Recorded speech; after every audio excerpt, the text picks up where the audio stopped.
Imagina vivir una vida tranquila, escondido bajo una nueva identidad, creyendo que tus crímenes quedarían en el olvido con el paso del tiempo. Pero, ¿y si de repente agentes secretos te capturaran y te llevaran a juicio ante los ojos del mundo entero?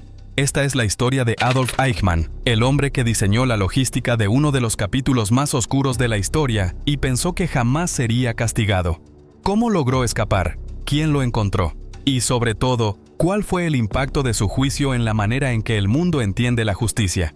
En este video, descubrirás detalles sorprendentes sobre el ascenso, la fuga y la captura de Eichmann, además del juicio que marcó un antes y un después en la historia. Exploraremos documentos, testimonios y momentos clave que revelan no solo cómo operaba entre las sombras, sino también cómo su caso cambió la percepción de los crímenes contra la humanidad. Si te apasionan las historias reales que desafían tu visión de la justicia y la moralidad, este video es para ti. ¿Cuántas veces has oído hablar de personas poderosas que nunca fueron responsabilizadas por sus actos? ¿Fue Eichmann solo un ejecutor obediente o era plenamente consciente de sus acciones? Y si hubiera logrado escapar para siempre, ¿cómo habría afectado eso al mundo actual? Quédate hasta el final y descubre qué puede enseñarnos esta historia sobre la impunidad, la responsabilidad y, sobre todo, hasta dónde puede llegar un ser humano para huir de la verdad. Otto Adolf Eichmann nació el 19 de marzo de 1906 en la ciudad de Solingen, Alemania. Era el hijo mayor de una familia protestante calvinista compuesta por 5 hermanos. Su padre, Adolf Karl Eichmann, trabajaba como contable, mientras que su madre, Maria Schäferling, se dedicaba al hogar. La infancia de Eichmann dio un giro significativo en 1913, cuando su padre fue contratado como gerente comercial de la compañía de eléctricos y electricidad de Linz, en Austria.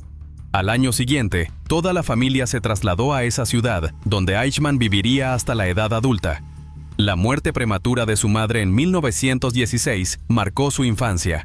Poco después, su padre se casó nuevamente con Maria Sauersel, una mujer profundamente religiosa que aportó 2 hijos a la familia. Criado en un entorno protestante estricto, Eichmann recibió una educación disciplinada, aunque sin destacar académicamente. Asistió a la escuela secundaria estatal Kaiser Franz Joseph, la misma que Adolf Hitler había cursado 17 años antes. A pesar del historial de esta institución, Eichmann no mostró ningún talento intelectual ni interés por la política en aquella época. Más interesado en actividades extracurriculares que en los estudios, aprendió a tocar el violín, practicaba deportes y formaba parte de varios clubes estudiantiles. Uno de los más importantes fue el Wandervogel, un movimiento juvenil nacionalista que exaltaba la cultura germánica y promovía la vida al aire libre. Con el tiempo, este grupo se asoció con milicias de extrema derecha, lo que le permitió a Eichmann un primer acercamiento a las ideas ultranacionalistas. Sin embargo, su bajo rendimiento académico llevó a su padre a sacarlo de la Realschule y transferirlo a una escuela vocacional, la Höhere Bundeslehranstalt für Elektrotechnik, Maschinenbau und Hochbau. Aún así, no logró completar sus estudios y terminó abandonando la escuela. Sin formación académica ni un camino claro, Eichmann comenzó a trabajar en la empresa minera de su padre, la compañía minera Untersberg. No obstante, su permanencia fue breve. Entre 1925 y 1927 consiguió empleo como administrador de ventas en la compañía de radio Oberösterreichische Elektrobau AG. Posteriormente, trabajó como representante distrital de la Vacuum Oil Company AG en la Alta Austria y Salzburgo, cargo que ocupó hasta principios de 1933. Durante este periodo, Eichmann empezó a involucrarse con círculos políticos de extrema derecha y a consumir regularmente la propaganda del partido nazi.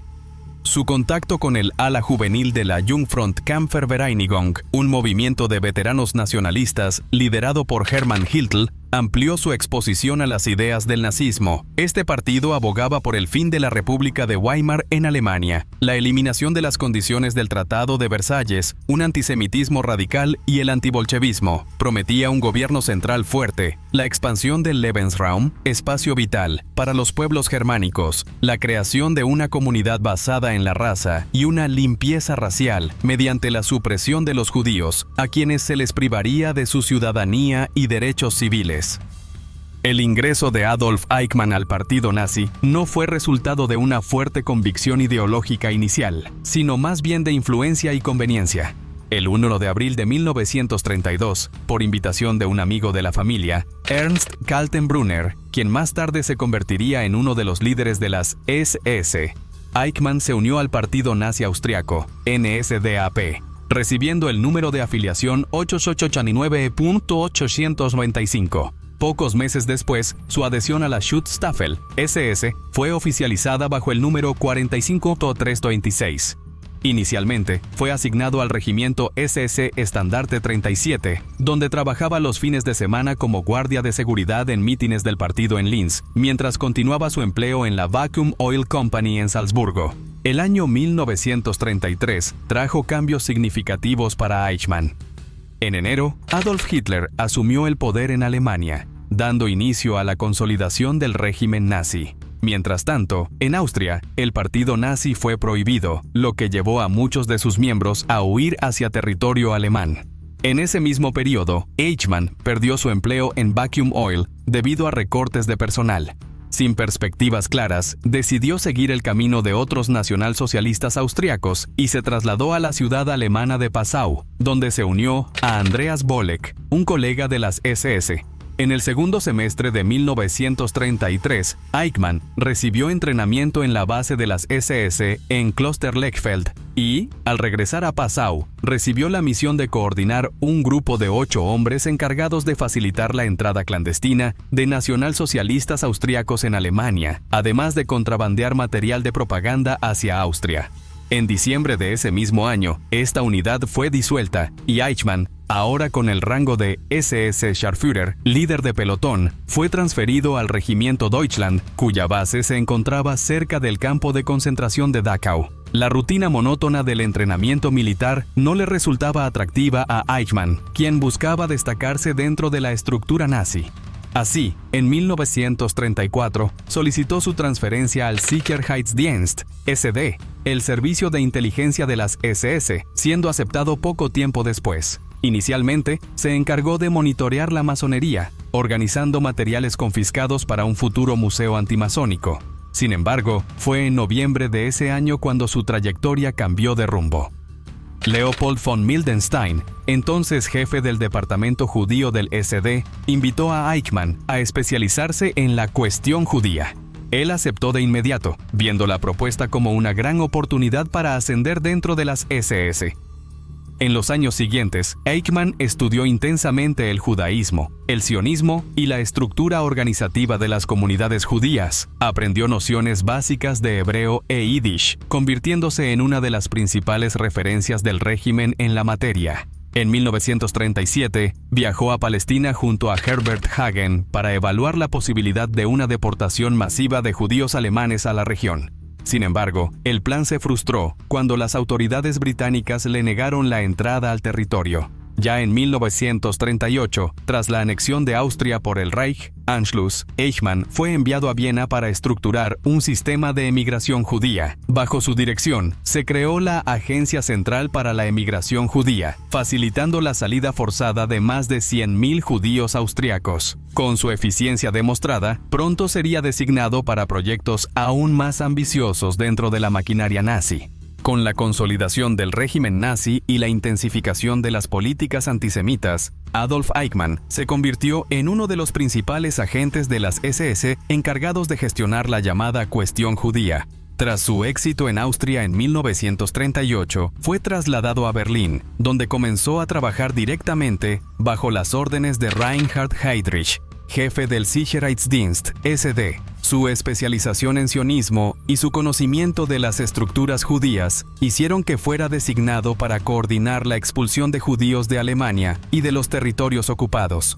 Antes de adoptar el exterminio masivo como la solución definitiva, el gobierno nazi empleaba un método de presión económica y violencia para forzar a los judíos a emigrar. Aproximadamente 250.000 de los 437.000 judíos que vivían en Alemania en 1933 abandonaron el país hasta 1939. Eichmann fue uno de los principales responsables de organizar esta emigración forzada. En 1939 fue nombrado jefe de la sección de asuntos judíos del Reichssicherheitshauptamt, RSHA, la Oficina Central de Seguridad del Reich, donde perfeccionó el sistema de deportación para expulsar a judíos de las regiones recién ocupadas, como Checoslovaquia y Polonia. Uno de los primeros grandes proyectos de Eichmann fue el Plan Nisko, implementado a finales de 1939. La idea era deportar a los judíos a un área aislada en la región de Lublin, en Polonia, donde quedarían confinados en condiciones extremas. Miles de personas fueron enviadas allí, pero la logística resultó ineficaz y el proyecto fue cancelado en 1940. Sin embargo, esta experiencia sirvió como base para mejorar futuras operaciones de deportación. Con el tiempo, Eichmann adoptó una postura cada vez más pragmática y burocrática, tratando el desplazamiento forzado de personas como un problema logístico a resolver, sin ninguna consideración humanitaria. Aún en 1940, Eichmann participó en las negociaciones del Acuerdo de Haavara, un tratado entre el gobierno nazi y organizaciones sionistas que facilitaba la emigración de judíos a Palestina. Sin embargo, el plan nunca se implementó a gran escala, ya que los nazis temían que un Estado judío fuerte pudiera consolidarse en la región. En su lugar, las políticas antisemitas se volvieron más agresivas, y Eichmann pasó a coordinar la creación de guetos superpoblados en Europa del Este, donde los judíos eran confinados antes de ser deportados a campos de concentración. Su dominio de la logística de deportaciones lo convirtió en una pieza clave dentro del engranaje del régimen. En reconocimiento a su trabajo, fue ascendido a SS Obersturmbannführer, teniente coronel, en 1941. En enero de 1942, Adolf Eichmann participó en uno de los encuentros más emblemáticos de la maquinaria nazi, la Conferencia de Wannsee. Convocada por Reinhard Heydrich, la reunión tuvo lugar en una lujosa villa a las afueras de Berlín y contó con la presencia de altos funcionarios del gobierno y de las SS. El objetivo era coordinar la implementación de la solución final, el plan sistemático para el exterminio de los judíos de Europa. Aunque el genocidio ya estaba en marcha con los Einsatzgruppen, grupos paramilitares que llevaban a cabo asesinatos en masa en Europa del Este, la conferencia formalizó un nuevo método: la deportación a gran escala hacia centros de exterminio, donde los judíos serían asesinados de manera industrializada. Eichmann, quien se desempeñaba como jefe del Departamento de Asuntos Judíos del Reichssicherheitshauptamt, RCHA, fue el encargado de redactar el acta de la reunión y traducir sus directrices en acciones concretas. Con su experiencia en la deportación de judíos desde 1938, se convirtió en una pieza clave en la logística del genocidio. Su función era organizar el transporte ferroviario que trasladaría a millones de personas a los campos de exterminio, asegurando que los trenes operaran de manera eficiente y continua. Eichmann no decidía quién moriría, pero se encargaba de que las órdenes se ejecutaran con una precisión burocrática implacable. La conferencia estableció que aproximadamente 11 millones de judíos en toda Europa debían ser eliminados, incluidos aquellos que vivían en países neutrales como Suiza y Suecia. Con esta directriz, Eichmann comenzó a trabajar directamente con las autoridades locales de los territorios ocupados, coordinando arrestos masivos y el envío de víctimas a Treblinka, Sobibor, Belzec, Majdanek y Auschwitz-Birkenau. Los guetos comenzaron a vaciarse y el número de deportaciones aumentó drásticamente a partir del segundo semestre de 1942. El aspecto más perturbador de la labor de Eichmann era su frialdad burocrática. No participaba directamente en los asesinatos, pero organizaba toda la logística con precisión meticulosa, tratando a las víctimas como carga que debía ser transportada. En interrogatorios posteriores, afirmó que solo seguía órdenes, pero la realidad muestra que era un ejecutor entusiasta de la solución final. Incluso cuando surgían dificultades operativas, Eichmann encontraba soluciones para mantener en marcha el proceso genocida. Con la solución final en plena ejecución, Eichmann amplió su red de deportación más allá de Europa Oriental, extendiendo las operaciones a países como Francia, Italia, Grecia y los Países Bajos. Trabajó directamente con las autoridades locales y los mandos de las SS para garantizar que los trenes con destino a los campos de exterminio salieran sin interrupciones. Además, supervisó la creación de documentos falsos y el uso de tácticas de engaño para calmar a las víctimas antes de su deportación. Muchos judíos fueron obligados a comprar boletos de tren, creyendo que estaban siendo reasentados, cuando en realidad eran enviados a la muerte. La eficiencia de Eichmann en la ejecución de estas tareas lo convirtió en uno de los principales operadores del Holocausto, consolidando su posición dentro de la jerarquía nazi. Entre 1942 y 1944, Adolf Eichmann desempeñó un papel crucial en la implementación de la solución final, coordinando la deportación de cientos de miles de judíos a los campos de exterminio. Su trabajo no se limitaba solo a la logística ferroviaria, sino que también implicaba negociaciones directas con gobiernos aliados del Reich, como Francia, Eslovaquia y Croacia, para garantizar la entrega de sus poblaciones judías a los nazis. Sin embargo, fue en Hungría donde Eichmann llevó a cabo su operación más brutal y eficiente. Hasta 1944, Hungría, gobernada por el almirante Miklós Horthy, había logrado evitar la deportación masiva de su población judía, a pesar de tener leyes antisemitas y de ser aliada de Alemania. No obstante, con el avance de las tropas soviéticas y el temor de que el país abandonara el eje, Hitler ordenó la ocupación de Hungría en marzo de 1944. Eichmann fue enviado a Budapest con un equipo especial de las SS encargado de organizar la deportación inmediata de los judíos húngaros a Auschwitz. La operación se llevó a cabo con extrema rapidez y brutalidad. En menos de 2 meses, entre mayo y julio de 1944, aproximadamente 440.000 judíos húngaros fueron deportados, la mayoría enviados directamente a las cámaras de gas de Auschwitz-Birkenau.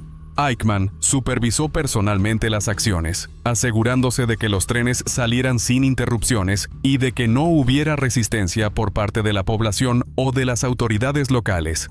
Incluso sostuvo reuniones con líderes de la comunidad judía para engañarlos, prometiendo un reasentamiento a cambio de cooperación. A pesar de la eficiencia de la operación, Eichmann enfrentó un revés inesperado. Presionado por líderes internacionales y amenazado por bombardeos aliados, Horthy finalmente ordenó la suspensión de las deportaciones en julio de 1944.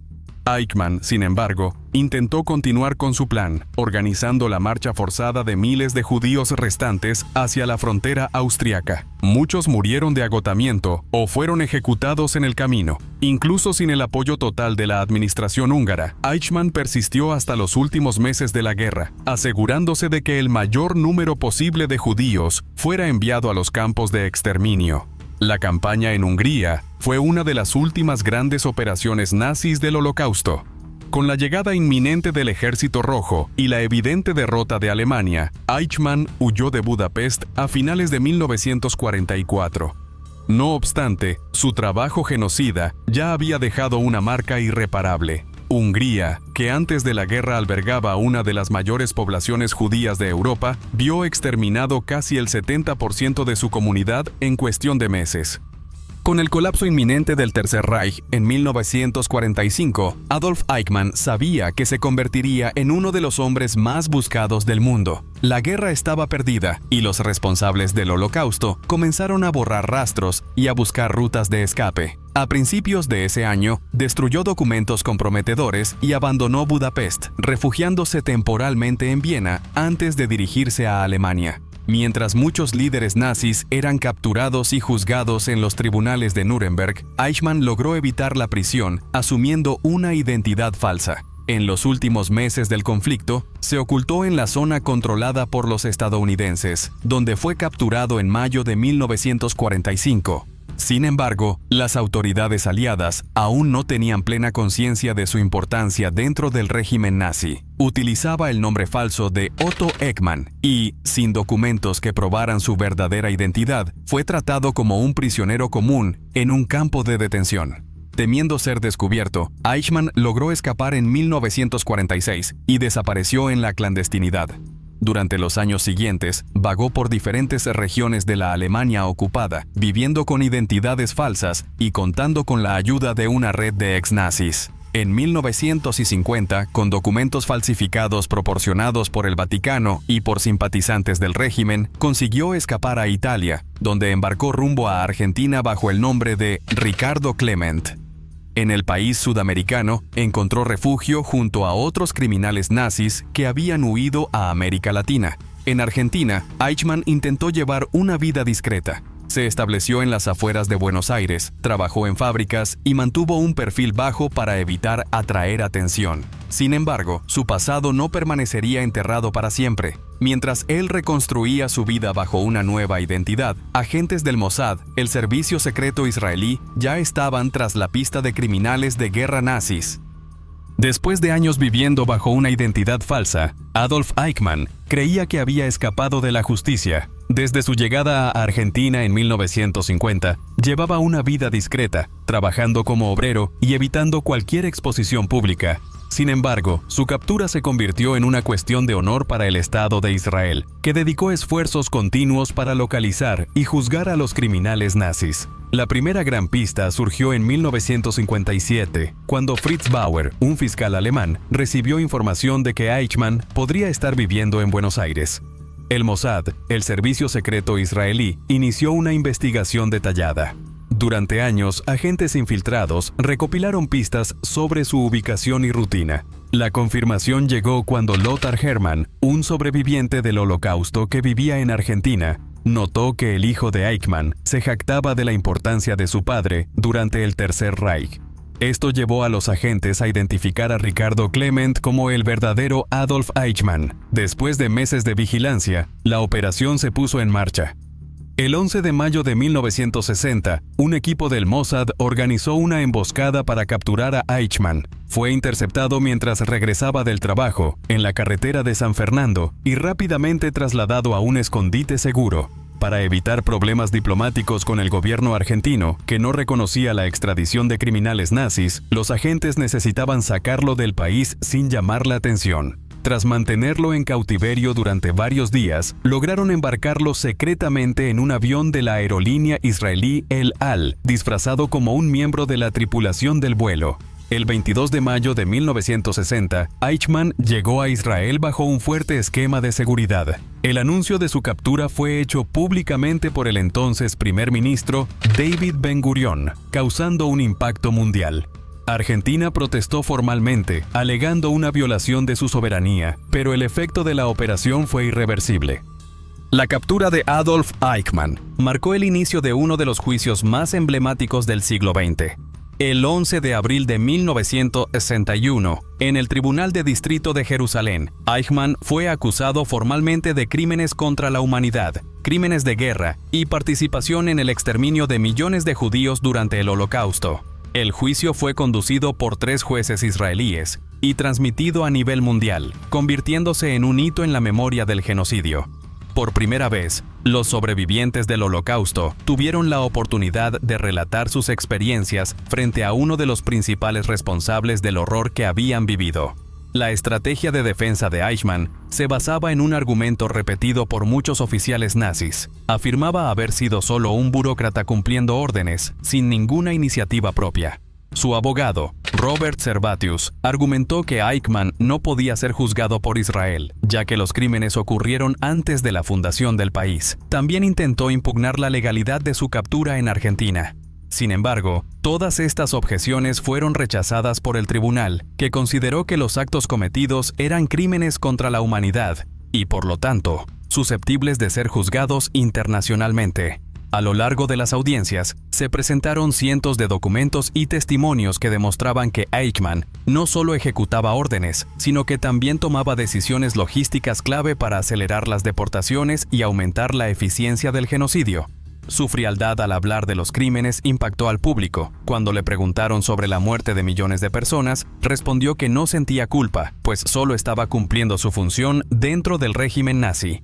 Este comportamiento ayudó a fortalecer la teoría de la filósofa Hannah Arendt, quien cubría el juicio para la revista The New Yorker, y más tarde acuñó el término «la banalidad del mal» para describir cómo Eichmann representaba a un asesino sin remordimientos, operando dentro de una estructura burocrática. En diciembre de 1961, tras meses de testimonios y análisis de pruebas, Eichmann fue declarado culpable de todos los cargos. La sentencia fue clara: pena de muerte. Su abogado apeló ante la Corte Suprema de Israel, argumentando nuevamente que Eichmann no tenía responsabilidad directa en los crímenes. El último recurso fue una solicitud de clemencia al presidente de Israel, Yitzhak Ben-Zvi, quien rechazó cualquier posibilidad de perdón. En la madrugada del 1 de junio de 1962, Adolf Eichmann fue llevado a la horca en la prisión de Ramla, en Israel. Antes de la ejecución, se negó a mostrar arrepentimiento y solo hizo un breve comentario: «Viva Alemania, viva Austria, vivan mis ideales». Pocas horas después, su cuerpo fue incinerado y sus cenizas fueron arrojadas al mar Mediterráneo, fuera de las aguas territoriales israelíes, para evitar que su tumba se convirtiera en un lugar de peregrinación para simpatizantes nazis. El juicio y la muerte de Eichmann marcaron un momento crucial en la historia de la justicia internacional. Fue la primera vez que un tribunal de un Estado judío juzgó a uno de los principales arquitectos del Holocausto, consolidando la noción de que los crímenes contra la humanidad no prescriben y pueden ser castigados sin importar el tiempo o el lugar. La operación del Mossad que llevó a la captura de Eichmann también se convirtió en un referente en la lucha contra la impunidad de los criminales de guerra. La historia de Adolf Eichmann nos hace reflexionar sobre los límites de la obediencia, la responsabilidad individual y la frialdad burocrática que puede llevar al exterminio de millones de personas. ¿Fue solo una pieza dentro de la maquinaria nazi o un ejecutor convencido de la solución final? Su defensa, basada en el argumento de que simplemente seguía órdenes, plantea una cuestión inquietante. ¿Hasta qué punto un individuo puede eximirse de culpa cuando participa activamente en un genocidio? El juicio de Eichmann redefinió la manera en que el mundo percibe los crímenes contra la humanidad y estableció un precedente para futuras condenas de criminales de guerra. Pero, ¿se hizo realmente justicia? ¿La captura y ejecución de Eichmann fueron un ajuste de cuentas con el pasado o solo un símbolo de una justicia tardía e incompleta? Al fin y al cabo, muchos responsables del Holocausto jamás fueron castigados, y el propio Eichmann logró escapar de la justicia durante casi 2 décadas. El caso Eichmann también nos advierte sobre el peligro de la banalización del mal. No era un líder carismático, un psicópata sádico, ni un soldado entrenado para matar. Era un burócrata meticuloso, alguien que organizaba horarios de trenes y llenaba documentos sin preocuparse por el destino de las personas que deportaba. Lo que ocurrió en el pasado puede repetirse cuando los sistemas opresivos convierten a individuos comunes en engranajes de destrucción. ¿Y tú, qué opinas? ¿Eichmann fue simplemente un funcionario que cumplía órdenes o uno de los mayores asesinos de la historia? ¿La teoría de la banalidad del mal explica su papel o hay algo más profundo en su personalidad? Déjanos tu opinión en los comentarios. ¿Quieres seguir explorando historias como esta? Entonces, suscríbete al canal, activa las notificaciones y acompáñanos en nuestros videos. No te pierdas la oportunidad de comprender mejor los eventos que cambiaron el mundo.